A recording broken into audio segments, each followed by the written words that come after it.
Hi வாங்க இன்றைக்கி நம்ம ட்ரெண்டிங்கில் போயிட்டுருக்க மல்லி பொங்கல் எப்படி செய்கிறதுன்னு பார்க்கலாம். இதுக்கு பார்த்திங்கன்னா 1/2 கிளாஸ் அளவு பாசிப்பருப்பும் 1 கிளாஸ் அளவு பச்சரிசியும் எடுத்திருக்கேன்.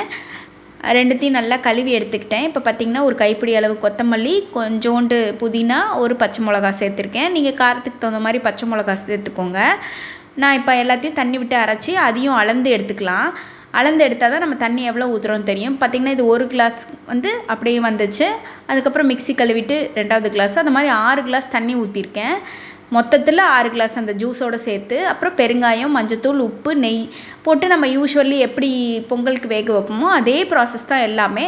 என்ன இந்த சாறு மட்டும் எக்ஸ்ட்ராவாக அரைச்சி ஊற்றுறோம். பட் ரொம்பவே டேஸ்டியாக இருந்துச்சு. இந்த மாதிரி ஒரு வாட்டி கண்டிப்பாக நீங்கள் எல்லாருமே செஞ்சு பார்க்கணுன்னு சொல்லுவேன்.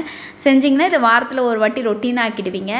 பார்த்திங்கன்னா மிளகு, சீரகம், இஞ்சி, முந்திரி, கருவேப்பிலை போட்டு தாளித்து கொட்டி நல்லா, இது எதுக்கு நான் க்ளோஸ்அப்பில் எடுத்தேன்னு பார்த்தீங்கன்னா வெண்ணெய் மாதிரி வந்துச்சு. அப்படியே அதை க்ளோஸ்அப்பில் எடுத்தேன். ஆனால் சரியாக பிக்சரைஸ் பண்ண முடியல என்னால். செம்ம டேஸ்டியாக இருந்துச்சு சாம்பார் கூட. இந்த மாதிரி கண்டிப்பாக ஒரு வாட்டி செஞ்சு பாருங்கள். தேங்க்ஸ் ஃபார் வாட்சிங் தன்விகாஸ் கிச்சன்.